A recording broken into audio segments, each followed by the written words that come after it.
Ayah, yoya almana ya bekerja meratu lagi ni kayaknya kawaka ko orang mumada bekerja tadi sanagau warai sadi berihe fakabultan naga no bultani sadi janna warai sadi deh famu kabultan naga oltani fayanu oltani sadi janna. Assalamualaikum warahmatullahi wabarakatuh. Asyama harkafuni ana adufu aribu welcome to Shabba Media sadi janna.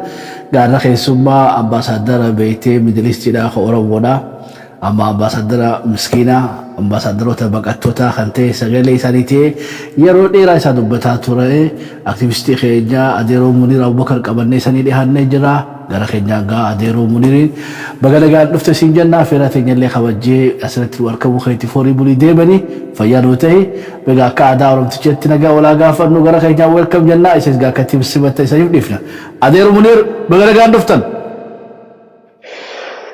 Bagana gaya nu aidani Shabba Media sagantaa kana qopheessitanii asitti naafiruu keessan maqaa daawwattoota kiyyaatii fi maqaa daawwattoota Shabba Mediaatii isin galateeffachuu barbaada. Baay'ee galatooma sagalee uummata Oromoo ijaa gurra Oromooti. Galatoomaan jaa gabaabumatti.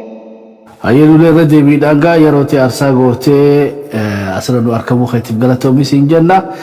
Asubanu warri beeytee asirraa nagaa nagaafataa jirtan waalaikum salaam warahmatullahi wabarakatuh. Baga nagaa dhufta isin jala irra deebiidhaan Muhammad Jibril gaara qudhoo raayee sagantaa teessa hordofaa jirraa nuun jechuu jira. Adeeru Muhammad Jibril galatoomi hedduu si jaalanna. Gaa obboleen keenya warraachi jiru hundaa'u nagaa nu gaafadhu warri gaara qudhoo laata qeeroo dhiyoo sana gaara jirtutti qudhoo jirti moo hin beeyne faradoo salmoo nagaa naa gaafadhu keessaa faradoo gaara qudhoodhaa sanii nagaa naa gaafadhu siin jaa Adeeru Muhammad Jibril. Akkalumatti illee nama yeroo dheeraadhaaf nu waliin turte ta'arra asbaate sa'aatana isii taansa Rahma Alillee numaan arke boontuu nuulee ni arke Abdallah Hamid galatoon waalaikum salaam wa barakatuh. Hundi keessanuu harka fuune eenyu Abdulhakim Alillee ni arka yooyaa irra deebiidhaan ilma ayyaa gaa sagantaa keenya ilaa maayyetti khasuuraaf sagalee walitti qindeessee dambalii daanirratti tiisee gurra cala isa godhu Shabba Media ammayyaa Shabbarraa anis keessummachiisaan keessan gaambe gaggaloodhaatti haa waliin turuun ammoo afeerraa teenya gaa walii qoqqooda Adeeroo Munir Abubakar gaa waa hedduudhaa jira. Ati kun guddaa waraanaaf sagalee taata qabeeleefillee sagalee taata khabaqateefillee sagalee taata. Irra guddaa waan beekte miidiyaaleen gurguddoon kun lagatan namni as baasee oowwituu tana beekte wucci ofirraa yaasee iyyee lolee Oromoo tana beekte waa hubachiisuudhaaf yaadii godhu jiru keessaa nama tokko galata guddaa sii qabna. Arra maaliif nu dhufte Adeeroo maal qabattee dhufteera achirraa sii jalqabu. Arra okay galatooma arra wanni dhufneen biyya keessatti akkuma beekamutti uummanni keenya jiddu galeessa lixaa bahaa kaabaa kibbaa osoo hin jeen Oromiyaa keessa guututti namni akka baalaatti urgufamaa jira ajjeefamaa jira. Waraana bira darbee xiyyaaraadhaanii dirooniidhaan arra guyyaarraa qofatti nama 70 maqaa harkaa qabna. Amma gisee lakkoofsa dheenuu nama 300 olii kan rukutame. Daa'imman barattoota manneen jireenya irratti gubamaa irra jira. Yeroo annummaan haafate haasofnaa jiru hospitaalli Shawaa Oromoo Shawaa guutee jira. Baay'ee nama gaddisiisa. Nuti amma wanni qabannee dhufnee uummata kanaaf guyyaa 27 baatii tana jechuudha. Har'a 24 na fakkaata. Guyyuma lama hafe guyyaa 27 magaalaa biyya UK yookaan biyya Ingiliis magaalaa mootummaa Ingilizii fi UN adda addarratti hiriira baanee uummata keenya akka dhumaa jiran akka protect godhan akka addunyaan jijjuu seentee uummata keenya baraartuu Abiyyiin gochenni Oromoo godhaa jiru addunyaadhaaf beeksisuuf hiriira qopheessinee jira. Hiriira sanirratti akka uummanni Oromoo guyyaa 27 guyyaa lama booda Down Street magaalaa London sa'a 11 irraa jalqabee hanga 16tti mootummaa Ingiliis masaraa mootummaa Ingiliis fuulduratti akka achirratti nu dhufanii uummata keenya kan dhumaa jiru kan beelaan dhumaa jiru kan moojii adda addaa keessaas warra beelaan dhumaa jiru kana akka midhaan geessanii qaamaadhaan gargaaranii uummata san nuu baraaran saniif hiriira san laalchisee uummataadhaaf ibsuuf dhufa uummatti. Ulfaadhu galatoobii gabaabinaan rakkoo uummanni keenya yeroo ammaa tana keessatti taduulaatis tabeelaatis talafaa dhumteetu gubbaanuutti jalqabee jira. Waan nama gaddisiisu uummata keenyaaf sagalee taanaadhaaf as dhufte horee waan kana qindeessitullee akkasii wajjin jiran abdii guddaan qaba. Mabii haalli ajjaa'uuf malee adeeroo obbo Imrullee afeerree ture haalli teeknikaadhaatiin isaan asirratti galfachuu hin dandeenye xiqqoo haasoo kana wayyeessineetii isaanillee bilbilee waasaappiidhaan taatu telefoonaan taatu galchuudhaaf yaalii goona. Hagasuugaa nu waliin turaan ammallee afeeraa teenya adeeroo Muniir wajjin himee haasoo kana oofna. Adeeroo maalii jechuu kiyya gaamma? Lafaan dadhabeeti samiidhaan nu seenee jannamo. Moo akkamii jechuu kiyya? Mee implikeeshinii waan kanaa maal garsiisa? Mallattoo maaliiti jechuu kiyya? Abiyyiin yeroo ammaa tana keessatti diroonii kaafachuun tuni mallattoo abdii kutannooti moo tarsiboo haaree jennaan moo lafaan nu dadhabe jenna moo diroonii kaasuun maali tokko kana lammaffaa mee tanaa deebisitaa illee tartiibaan itti dhufaa yeroo ammaa tana keessatti kaayyoon ammaa galiin abiyyiin diroonii sanuu waraana irratti uummata irra fayyadamaa jira ijoollee loon tisiituu fi loon ijoollee mana barnootaa deemtu fa'aa dhiroo warra beetee diroonii kana oopiree godhuudhaatu namaaf loon adda baafachuu waraanaaf nama adda baafachuu dadhabe moo diliin loonii sanoo maali jechuu kiyya loon harkaa fixaa jiran kun waliigalatti maaltu yeroo ammaa tana keessatti diroonii fidi adeeroo Muniir. Okay, galatoomii duraan dursoo wanni uummanni Oromoo beekuu qabu lolli amma deemaa jiru lola naftanyaa fi lola Oromooti. Oromoo lafarraa isaniiti dur ijaaruu ifatti tokko jira. Keenya guyyaadhaa namni kanuma gaabitamee garaadhaaf bulaa jiru malee uummata nagaa irratti diroonii bobbaasu wanni mul'isu Oromoo lafarraa dugugguudha. Ji'a muraasa dura yoo yaadatte I think Fiqaaduu jedhanii immoo Abbo Fiqaaduu Tasammaati. Fiqaaduu Tasammaa caffee Oromiyaa keessa taa'ee qurxummii dhabamsiisuudhaaf baharri goggoguu qaba yoo yaadatte jecha kana. Fiqaaduu Tasammaa qoree jiddu galeessa bilchiginaa Oromiyaati OPDO ODP'ti. Maal jechuudha hiikaan kana waboo dhabamsiisuuf Oromoo lafarraa fixuu qabna.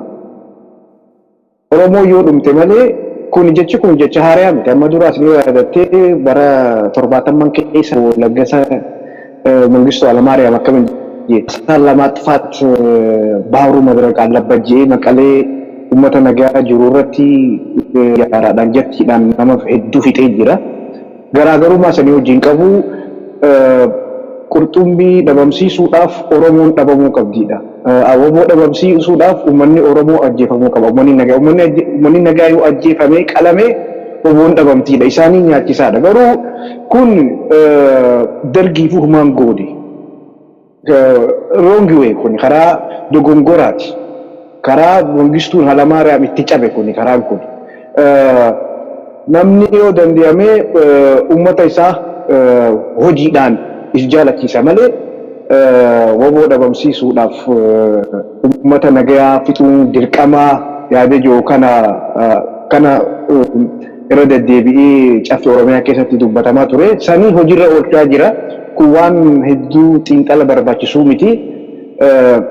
Bakka Oromoo Shawaa ispeeshaalii Oromoo amma Shawaa keessatti waboon kallattii shanii karaa Wallaggaa fi Shawaa walitti fiduudha. Godina addaa Finfinnee jalaa lolaa jira. Dur baddaa keessaayi. Har'a garuu Finfinnee keessa qaama Finfinnee keessa karaa Wallaggaa fi wanta Amboo walitti fidu kana karaan Wallisoo fi wanta jaalaa abdiidha. Irraa godina addaa kana ummata kana yoo isaaniin nutti oomishaa jira kanaaf ummata fixuu qabna yaada jiruudhaani dirooniin kaatee ummata miskiina gabayaadhaaf deemaa jiru guyyaa gabayaati yoo xiqqaate nama 300 har'a ani miidiyaa wanni na ajaa'ibe keessaa gaamme aktivistiin waan dhuunfaa nama dhuunfaa tokko yookaan nama waan hin taaneef Facebook kana bakka ejjettuun qabdu waan biraa jechuudha. Warra propagandistii bilchiginnaan bittee hedduu social media kana ta'otaa jira. Akkamitti namni 300 har'a xiyyaaraan Oromoon dhoomte nama dhuunfarraa namni 10 miliyoonni post godhu nama dhuunfarraa nama dhuunfaa personally life keessa nama halkanii han posti godhee paasti godhee agenda oomu kana ara nama 300 xiyyaaraan dhoome hamma maqaadhaan wanta goonee jiru jechuudha.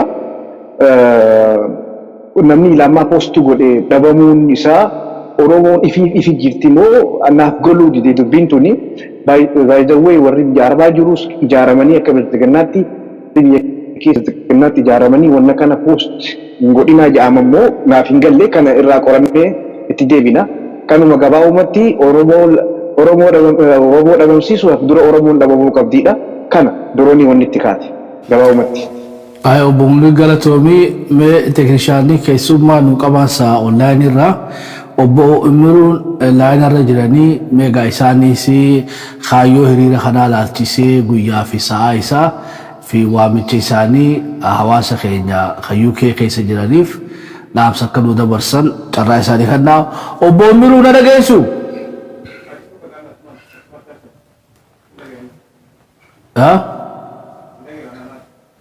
Hayyee achuma bee dhaamsa dabarfadhu jiin.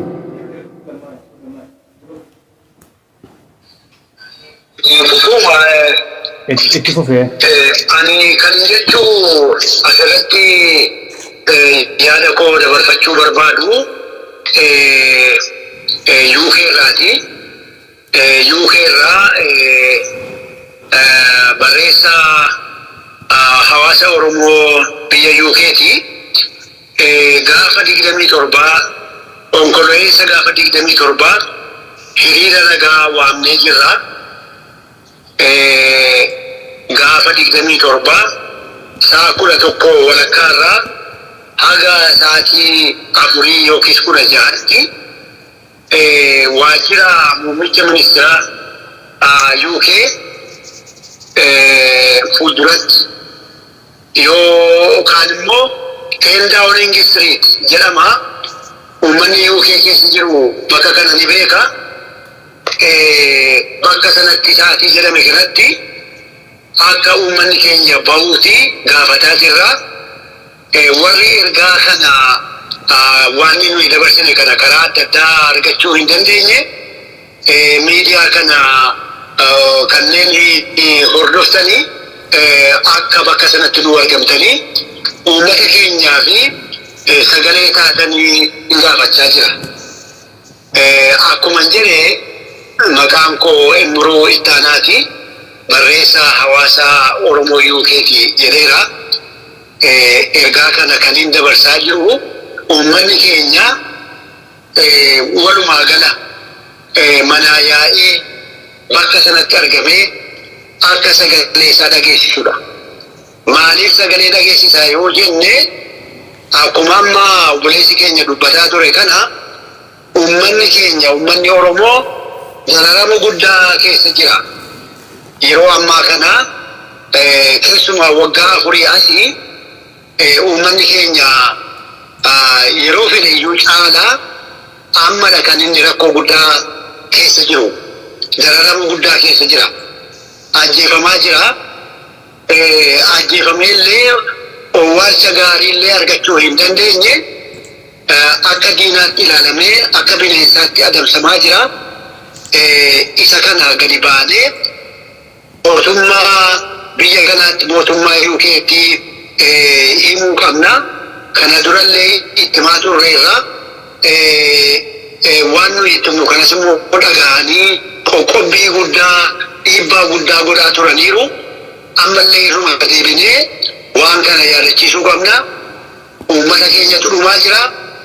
warri asii biyya alaa kana teenyee carraa nagaa argannee as jiraachuu dandeenye kuni warra keessaa dhufnee fi uummata keenya dararamaa jiru maqaa isaa dhaannee dhiiga isaa dhangala'e himannee lafee isaa qaqqabe kan ofii godhannee nuyis rakkoo keessa turre rakkoo sana jalaa dabarree as geenyee amma as jirru kuni warra achi jirani dararamaa jiran kanaafi baanee sagalee ta'uutu nurra jira. Egaa hundi keessanii warri asirra jirtanii keessumaa warri UK keessa jiraatanii walitti himtanii akkuma waan adda addaa feesbuukii irratti walitti daddabarsitanii inni kun immoo waan jabaa waan ta'eef isa kana walitti dhaamtanii walitti daddabarsitanii ergaa kana ergaa hawaasni Oromoo facaasee jiru kana walitti daddabarsitanii bakka sanatti akka argamtan isin gaafanna. Bakka sanatti argamuun gaafa 27 onkololeessa 27 argamuun baay'ee murteessaa. Wanni nuyi as jirru tokko ofii keenya jireenya keenya qofaa jiraachuu otoo hin ta'in uummata keenya isa jireenya isaa dhabe isa mana isaa keessa ciisuu hanqate isa manni isaa irratti gubate isa manni isaa horii isaa qabeenyi isaa harkatti irratti saamamaa jiru kanaafi gadi baanee sagalee ta'uu qabna jechaadha. Wanti nurraa barbaadamu sagalee ta'uu qofaadha. Kanaafi gadi baanee sagalee ta'uufii qabna. Uummata keenya keessaa dhufne dagachuu hin qabnu. Amma diinni Oromoo itti bobba'ee karaa adda addaa itti bobba'ee uummata keenya dararaa jira. Uummanni keenya inni biyya keessaa jabaachuu qaba. Sagalee isinii dhageessisaa jirra. Isinis gadi baatanii akka jabinaa fi mootummaa kana dura dhaabbattani. Mootummaan kun gara jabeessa hammeenya guddaa of keessaa qaba. Keessumaa biyya ollaa naboo karatee kunoo uummata keenya itti bobba'aa jira. Kanaafi isa kana immoo tokko taanee yoo waliin dhaabanne malee diina kana ofirraa deebisuun rakkoo ta'a. Kanaafi rakkoo keessa jirru kana rakkoo uummanni keenya keessa jiru kana hubannee hundi keenya gadi baanee sagalee ta'uufi nurra jira. Isa kana ni dhaammachuu barbaade. Kanaafi uummanni keenya guyyaa jedhame kana hojii fedhe illee haa ta'u hojii sanarraa hayyama fudhachuu qaba. Ijoolleen mana barumsaallee yoo jiraatan hunduu hundeen keenya rakkoo keessa jira waan ta'eef bakki nuyi irraa dhufne rakkoo keessa jira waan ta'eef guyyaa tokko hayyama fudhannee hojii sanallee itti dhiibnee yoo wal bira dhaabannee tokko taanee sagalee taanee waan nuyi waan hin jirreefi kana gochuutu nurra jira. Kanani ergaa kana irra deebi'ee dhaammachuu barbaade kanuman jechuu fedha. Ayo ulfada galatoma indani bomiro balaisaa beete waldaa hawaasa UK da ha galatoma di gara muniritti deebi'a chuudhaaf waldi raasoo ture waa'ee droonii maaliif fayyadama kan jiru illee lafa nuu keeyse meegaa irra deebinee isa yaadachiisuudhaaf guyyaa 27 Oktoobar 27 gara barraasaa 10 kana jalqabee ilaa haga sa'a 4 amma sa'a 16tti isaa booda asirra jira.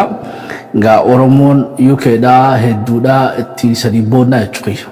Warra beetee alaabaa impaayiritti dhaa buusee warra beetee I don't know falmiin akka UK dhaa yoo Jarman qofti sanii waliin dorgomte malee bikki biraa hagasii miti jechuudha. Hedduudha saniin boonne taraa tana immoo I don't know gomma UK dhaa tanaffasee tanaffasnee hin beeknu ati qorbata barbaachisaa isa. Mee adeeroo Munir dimshaashumaan hamilee ammas abdii guddooliin eeggadhaa somehow yeroo gabaabduudhaaf hin agarre gommaan UK dhaa kun guutuu adeeroo hafuura baasaa jira.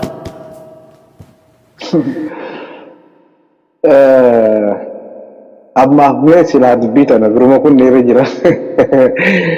Waluma keessa. Waluma keessa. Gaafuma san laallaa. Ayyee gaafii tana Munirraa fudheetiin hawaasa UK dhaatiif dabarsa. Gaafii namni obbo Munir gaafadhe sanii dabars. Dhiiroo akka gaafa baandiraa buustan sanii jirtan. Prove it to me.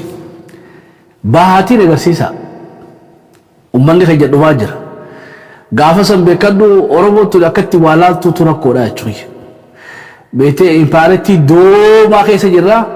Nuti ammoo impaaretti irra doomaa ta'a jechuudha. Doomaa irra caalee ta'uu jira jechuudha akkatti waa laalu. Yes, duutii haa caaluudhaa garaa nama guutti. Ammoo nama tokko haga fadheellee odoo qabnee qaqqabne jechuudha. Arramoo daa'immanii fi barattootaa fi loonii nama 300 dhume gwaajaan. I think sila emotionii mirri uummata Oromoodhaa parsantii 300 ol ka'uu qaban fakkaata. Dachaa 300. Akkitti waa laallu kun xiqqoo rakkoon qabu jechuudha. Beetee marxoo maalqasii Habashaa sanii nuti dabree fakkaatti. Habashaan gumuz oggaa dhume gumuz 300 dhumeeti irraa dubbatanii jechuudha. Is okay. Hoggaa Amaara tokko ammoo Beenishaangul iddoo inni iyyanii jechuudha. Amaaraan dhufte Wallagga beetee dhumu jiru boqachuu jiru kuni namaa miti. Ammoo isaanii kana akkatti ol qabanii haasaa qabanii jechuudha. Dhiiroonummaan kunuu akkatti waa laallu kun sirriidhaa hiidha. Akkatti waa hubannu kun fiifuu sirriidhaa hiidha. Hagaan beekutti Oromoon hundi nu biratti haa caaludha. Yoo akkasitti ilaalle rakkoodhaaf jechuudha. Yoo habooynuuf qabaanne hadagannus qabaanne rakkoo. Kanaafuu mee ilaalcha karaa tokko Oromoo sirreeffatti obbo Munir akkamitti onnachuun nu barbaachisa. Keessaa gaafii tiyyaa taniin hawaasa UKdhaa gaafadhe ibimmaan haa caaluudhaa buuftan san. Onneen akkasitti beeytee embaasii Itoophiyaatti cuftanii barka dhiirtii san waa jechuudha. Yoo gas kholaafamtanii beeku gaa dhiirtii gaafa san dhiiruu ajaa'ibaa takka arkee jechuudha.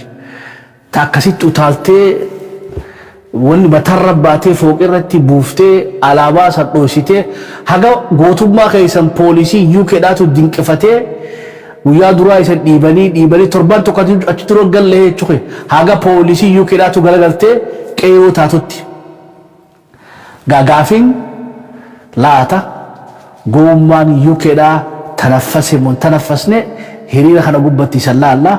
Gaafii tana Munirraa gara keessanii darbaati deebii isaanii gaa 27 baratti ilaala ilmaan ayyaa har'a du'aa jirus haa caaluma akkasitti hafuun dubbii isan jalan galee yoo har'a tanarraa usne baru kumaantamaan dhumuu ta'e lolli kaabaas kanatti dhumuu deemu hin beeyin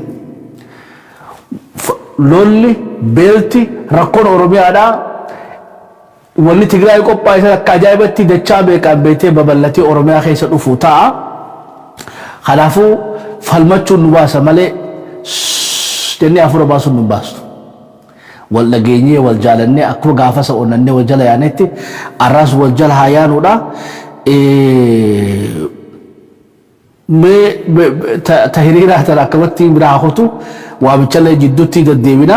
Dubbii biraa si gaafachuu barbaadu keessaa waa'ee beelallee hedduu raasofta. Peejii keetirratti waa'ee beelallee ni haaftaa, waa'ee baqattoota Suudillee si baqaa dhooniin arkaa. Mee waan beelarraa maal quba qabda jiro?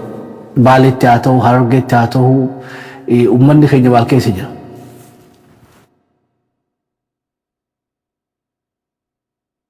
Nama jira? Malagaa jirta? Yes, itti fufi. Okay, waa'ee dura asoo karaa beelaan dabarree asirratti waan tokko goolabnee bira kunna waa'ee hawaasa UK akkamii jiranii gommaan tanaffase moo tanaffase kanarratti waa irratti dabaleetuma bira kunna shari'aan zaahirii maaltu jira amma gizeen ani nama qorannoo tokkoon gaggeessite akka dhuunfaatti nama hojii walitti gizeen dhufe diskas warra kaleessaa mirqaana qaba. Aragaru cheers warra jira cheers bilzigna ji waldo cheers je matakasi na kunname kan hunda jechu ason taane nama nani kale sagota Oromoodhaaf dubbataa Oromoodhaaf sagalee tahaa je yaada hunda gizeen wal arkuu hedduuna baay'ee nama giddisiisa waan qalbii nama cabsa isaan jechuun nama bakka babbareedu jiranii fi yookaan aktivistii haa ta'u, artistii haa ta'u, waan qalbii nama cabsa. Bilisoomni warra jiru baay'ata. Alaa kulli haal Oromoon bilisoomni dhiisiiti.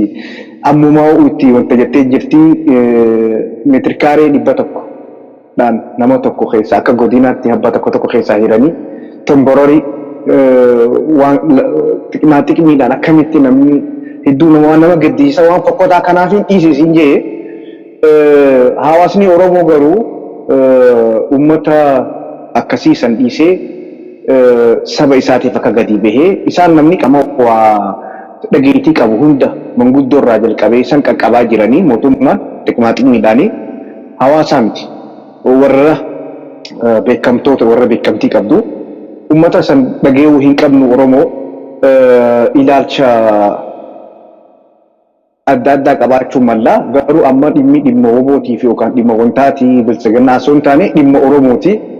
Kanaaf gadi bahaa ummata keessan kan dhumaa jiruudhaaf sagalee tahan jaha warra xiqqaadhaan qabame oduu isaanii hin dhaga'inaa dhaamsa jiruun qabaaf 27 irratti ni ilaalta rakkoon hin jiru inshaallah.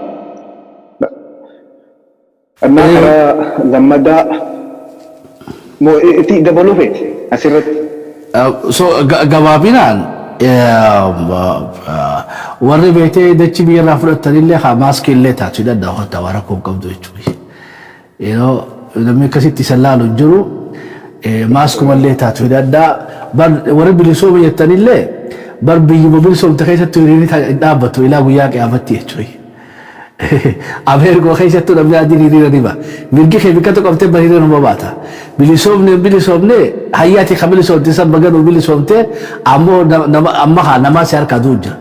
Biyyaatti bilisoomte ittu san keessatti uummanni Oromoodhaa qotee bulaan Oromoodhaa du'aa jira. Gaa namni bilisoomee hiriira ni baatee rokottatis. Tuni waan rakkoon qabdu jechuudha.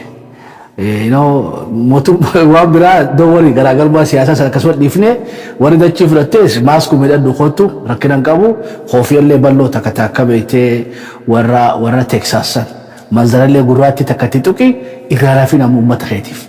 Warri bilisoomne jettan ammoo bilisoomtuu sadeen horiiruun dhaabbatu bara UK keessa faranjiin biyya bilisaatiin mobaati. Kanaafuu bilisoomuu keetuu gaa'ugaa hiriira baatee beeyinaa jechuudha.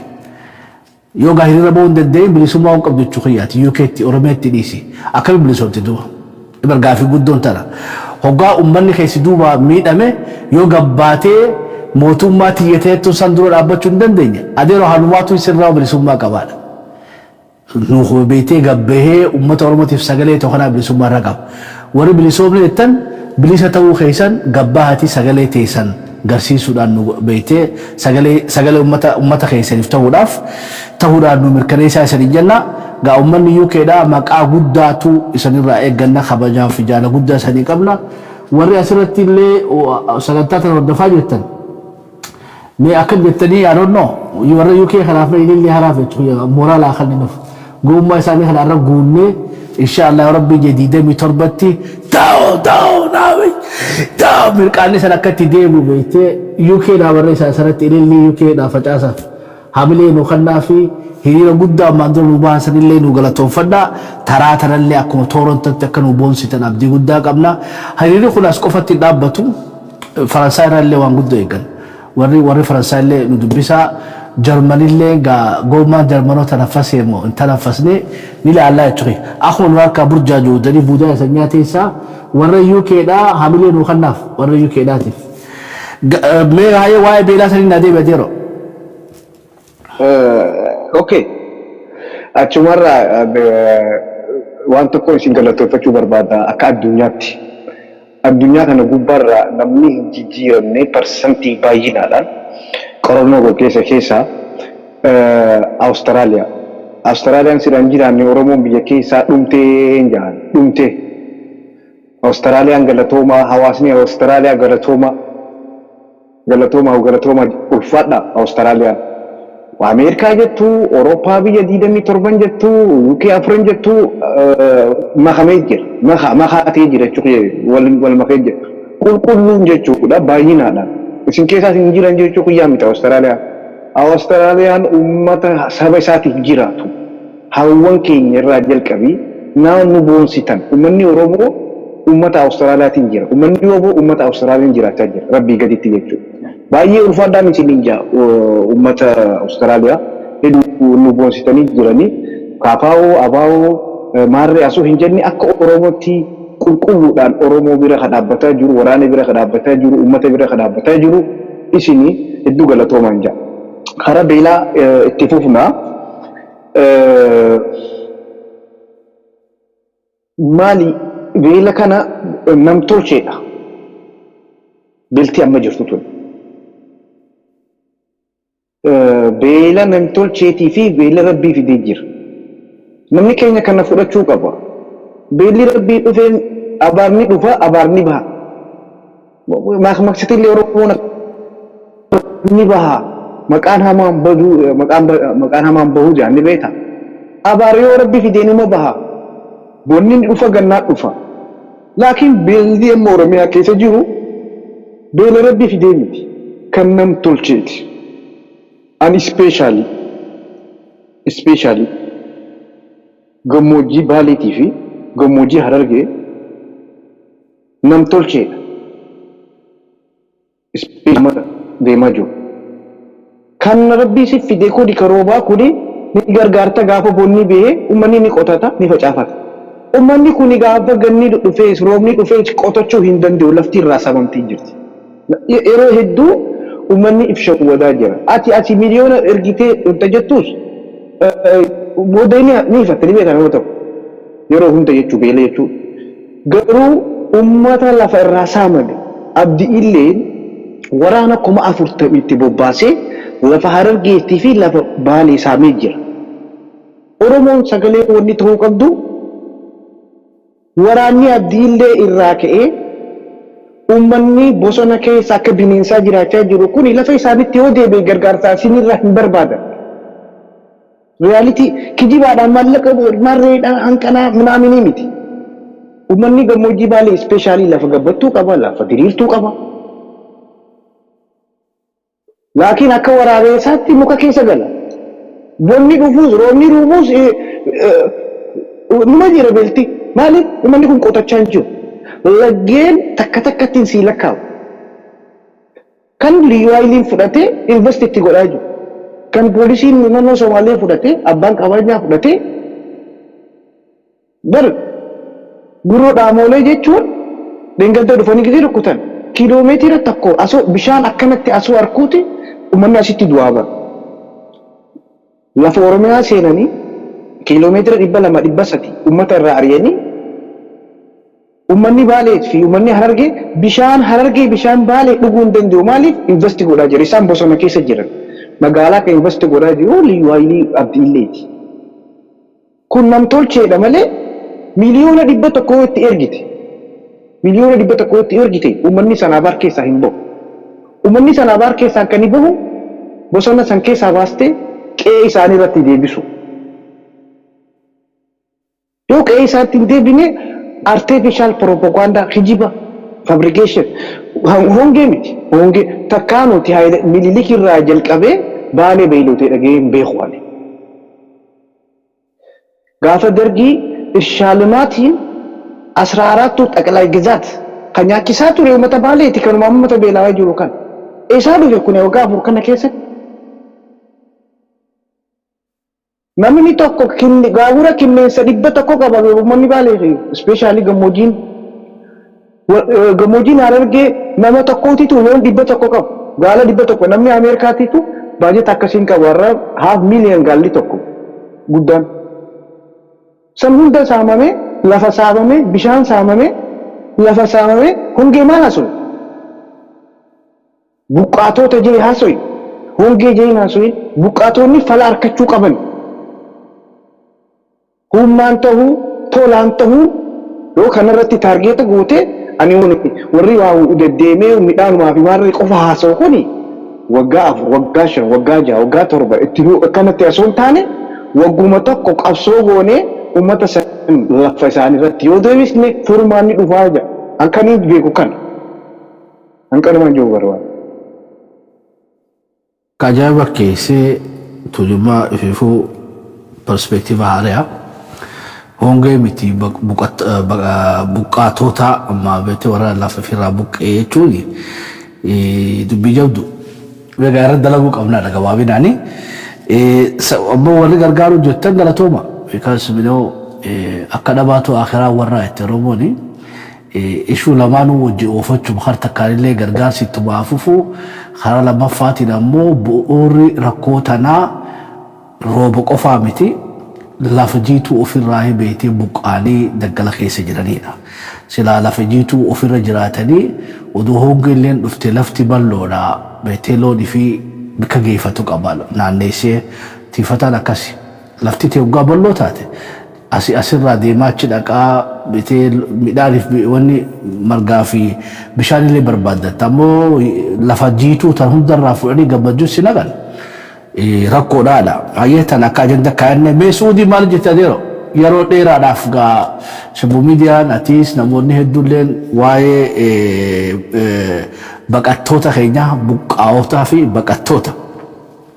baqattoota keenyaa bal'ina irraa haasoo turtee galata guddaa qabdaa keessaa warra Suudii biratti nama yeroo dheeraaf even beektee feestaala gurraacha uffatu namni guutuu addunyaa feestaala gurraachi uwwiseellee ati kanaafuu kunigaa galatatti qabdaa jechuudha. It's very creative gaa feestaalee sadii guutuu Oromiyaatii fi addunyaa irratti Oromoon feestaala gurraacha uffattee wanni sanillee bu'aa guddaa buuftee xiqqaattu haa guddaatu namni keeyjallee haga tokko galee mee warri hafeellee gaa lakkoofsisaa ammallee guddaadha rakkoo warra Suudiyaan xumuramne mee ijoolleen teenya yeroo ammaa tana keessatti haala akkam keessatti argamti adeeroo Muniir. Okay. Waa'ee ijoollee Suudii sana baay'een illee Shabbuu Miidiyaanis maanuu callisaa Muniir maanuu callistaa yaaniiti illee gama keessaatiin komiinuu dhiyeessaa jiranii nuti callisnee dubbattuuraatuma jirra. Dubbii ani gabaabseetumaan dhiifama. Dubbiin guddatteedha afaan irratti hin fe'an jaallatu ta'a. Dubbiinumaan gaggabaabsa. Wanni inni ijoo barbaade namni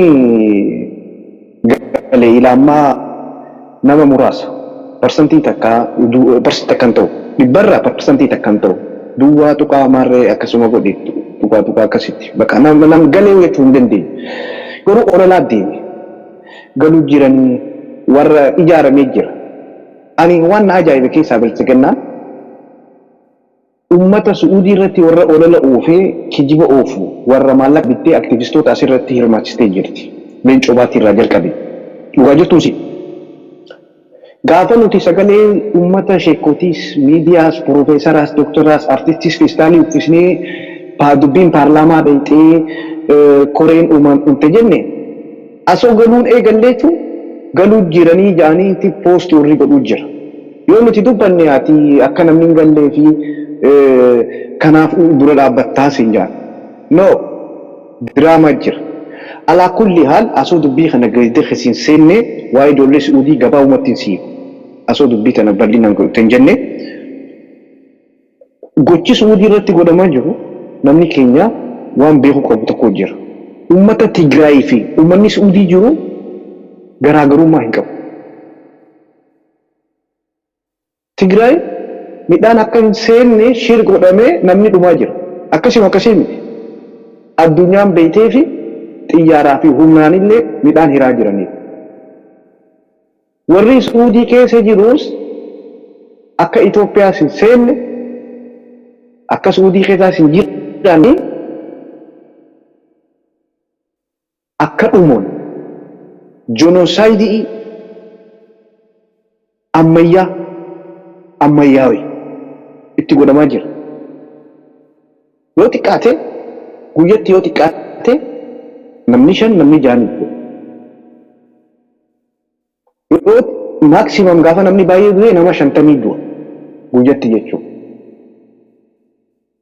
Yoo xiqqaate 5 minimum nama 5 maximum nama 50 gaafa du'u jira Suudii keessatti. Silent genocide warri Suudiitti gaggeeffamaa jiru uummata keenyatti.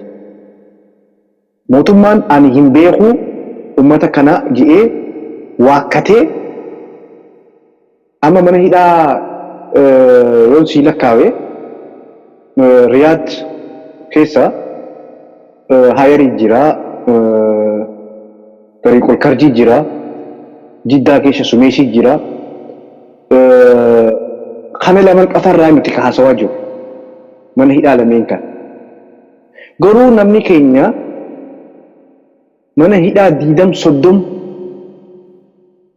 كان بي ورانا رايا اتسابيا كان سود عربيا كيسا بكه هنجير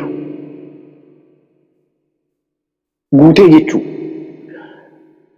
warra yoo xiqqaate namni 200,000 kan daangaa Yamanii irraa dabree jiizaan keessa jiru jira achi ta'a. Kuni bara warra danda'uun bifa qabuutu ka dhiigaa haqqisu kun amma warra dhiigaa haqqise akkasitti jiru bakka wayyaatu ajaa'iba. Kan namni akkana dhumaa jiru kun bakka wayyaati bakka keessaa wayyaa shumeezii fi kuni. Jiddaa fi kuni bakka wayyaati. Kadaan gaajjira. Yaman kanaaf Soomaaliyaa kanaaf Jibuutii kanatti beelaa'ee dhufee qabamee waggaa afuratti jiru jira. Najiraanii jira. Asirratti barreessuu ni dandeessa. Mana hidhaa hunda Suudiin haa barreessaa jee warra laaluu jira. Karjii fi Haayiriin fi Shumeezii Jiddaa fi kana Tabuuk Najiraanii Jiizaan barreessaa. Mana hidhamaa dilli kun kumaata maallaqa'u achi keessatti qaluma du'a eeggatan warra Tigraayillee Faranjiin midhaan ni geessitii fi uummata keenya garuu nama yoo dhukkubsate dawaallee naqu jirtiif uummata Tigraay fi uummata Suudii mana hidhaa uummata Suudiiti arra yoo ati gaamme wanni na ajaa'ibu keessa addunyaa kana gubbarratti hin jiru arra yoo dhukkubsatte mana achuma keessa duuta bakka asuma akkanatti teessu laayiv irratti fidanii asuma iyyanii asuma iyyanii lubbuun keessaa baatu mana yaalaa dhaquun hin jiru. Addunyaa kana gubbarra mana hidhaa baantaanaamoo mana hakimaa qaba. Suudii gidee gaafatteen nuti guyyatti maallaqa doolaara miliyoona meeqa baasnaa? Kubzii fi bishaanii fi wantaa fi sikuritii fi kanaaf mootummaan Itoophiyaa nurraa fudhachuu didee maallaqallee nuti xiyyaaraa nuti kafalaa kan atoobisa godina Oromiyaan godina naannoo Amaaraan itti galan nuti kafalaa nuti maallaqa guyyatti miliyoona meeqa baasaa jirra yoo abbaan dubaga abbaan dhagaan darbate dikeen darbate biti dhagaan darbate jaanii itti gaafatamummaa hin qabnu jaan Suudiin fi hanqanaa'uu nyaachisaa jirra namni yoo xiqqaate minimum half million mana hidhaa keessa ka jiru minimum yoo xiqqaate mana nama miliyoona cinaa kana guyyatti nama tokkoof yoo riyaala 10 baasne baatii takkatti biliyoona kanaaf nuti haa fudhatu mootummaan Itoophiyaa kunoo xiyyaaraan exit qofa nuuf haa dha'uu dispaasallee dhiise nuti guurreeffinna Itoophiyaan garuu juuntaa achi keessa jira shanii achi keessa jira marri jira jee saayilatti genocide ka addunyaan qoban qabne Suudii keessa kana wanni jiru asirratti yoo dabalata nagaafachuu barbaadde informationa maqaas mana hidhaa uummanni barreessaa jira warri ilaalu maqaa mee laalaa jiddumaa fi wanta asoo qofa asoo hin taane karaa hedduudha itti fufii gaafii yoo asirratti yaada qabaatti.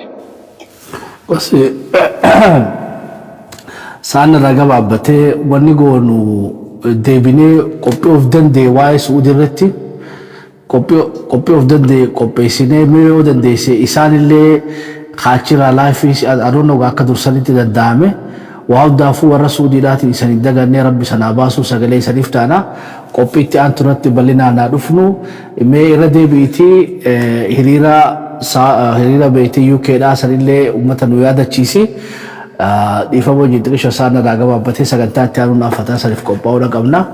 Gataarraatii fi gara keenyaan hedduu galatoomaa jennaa munir keenya deebineessi afeerraa waa'ee Suudii irratti warri beektee hirmaachuu barbaadan nu dubbisaa keessaanii waliinuu akka topic of the day irraa wal mari'an isaanis mee irra deebiitii waamicha godhiif warra UKdhaatiif. Naggeeffamame akka asoon waamicha UK dura waa'ee Suudii kana waan cimaa ta'echaaf dhaamsa tokkoon dabarsuu barbaada. Waan gara nama nyaatu keessa ololaa miti ani siyaasaa fayyadamuudhaan miti. Waan garaa na nyaate keessa warra laayifii hojjetu baay'inaadhaan achi keessatti ni ajjeefamu. Suudii keessatti mana hidhaa keessatti. Namni waa waraabee amma ani imbaasii Itoophiyaatti kun dhiigaa haqqisuu jira jee WhatsAppitti erge imbaasii Itoophiyaatti jechuudha. Ijoolleen sadeen san asootumanii lubbuun baate. Imbaasiin Itoophiyaa kunoo maqaa keessan maqaa Suudii sin arrabsiisuudhaaf addunyaa irratti nutti erge jedhanii WhatsAppii saniidhaan dhaqanii mana hidhaa san lookeshinaan dhaqanii eenyutu WhatsAppiidhaan nutti erge abaloo akkana kunoo mucaan du'u jira. Akkasitti gadi baasanii asootumanii dhiiga tufsiisanii warra dhiiga tufsiisaa osoo hin taane warra fayyaa qabu warra WhatsAppiidhaan imbaasii Itoophiyaatti erge. Imbaasiin Itoophiyaa mootummaa Suudiidhaan kunoo maqaa keessa warri isin nyaatu uummata akkanaati jedhanii nama sadii nama ajjeesu. Namas uummataafuu sagalee ta'u jechuudha mana hidhaa keessatti. Sadarkaa kanarra jiran uummanni Suudii. Alaa kulli haal bal'inaan irraa deebinee haasofna. Dookumentiidhaan qabatamaan waa hundaan joonosaayidiin irra gaggeeffamuu isaa kun addunyaan akka nu beektu waa'ee Suudii irratti ni hojjenna. Lammadaa hiriira kana gubbarratti illee wal qabannee waliin haasofnee jirra. Uummata Suudiif illee joonosaayidiin itti akka itti gaggeeffamaa jiru kanaan sagalee akka taanuuf yookaan waan tokko tolchinee uummata Suudiifis akka dabalamu waliin haasofnee jira. Gama kiyyaan achirratti sagalee kiyyaa isin dhaggeeffadhaa barreeffamallee akka wanta godhan waliin haasofnee jira. Irra deebi'ee gaa dirqamne silaa waa hedduu haasofnaa anilleen zaallee tuutila sanii qabu ture waa hundumaafuu guyyaa 27 har'a guyyaan I think 24 October Monday 27 jimmata dhufaansa akkasuma fakkaata. Akkasuma 27 adeero jimmata dhufaansa 25 40 26 Khamisa guyyaa kamisaati. Guyyaa kamisaa 27 dhufa. Oromoo ani kuma sabaki yaafa njoo bifatti malee taana waaraan ajjeefamaa jiru. Lafar buqqee hojii isaa fi naftanyaa irratti midhaan facaafattee bishaan isaanii itti fayyadamaa jirtu. Faashistii ani dhageenye waan akkana ummata bosonatti baqachiistee qawweedhaan lafa isaanii irratti midhaan facaafattee ekspoortii godhuun salphina kana waliin jiru. Uummanni keenya ispeeshaalii sikkoo mandoof uummanni Harar lafarratti xiyyeeffadhaa lafa uummata keessanitti lafa irratti deebisaaf kanaan joo barbaada gargaarsa cinaadhaan jechuudha. Wanni importantiin gargaarsa ol hatattamaan lafa isaanii irratti qe'ee isaanii irratti deebi'uudha. Kanaafis sagalee ni taana uummata duroon dhawaa jiru kanaafis sagalee ni taana uummata Suudiifis sagalee ni taana nurraan hafina kun siyaasa hojii waliin qabsiisina waan riyaalitii lafa jiru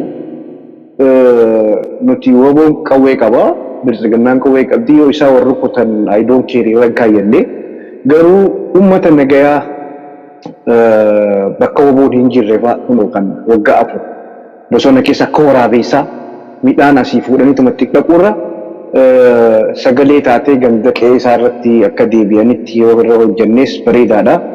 Akka durooniin dhumaa jiru kanaas irraa dhaabbatee mootummaan addunyaa dhiibbaatti godhu duroonii kana akka hin kennineef abiyyiidhaaf kanarraa uummata miskiinaatti fixaa jira. Kanaaf kan kana fakkaatan hedduu asirraa galatoomaa shabboo miidiyaa.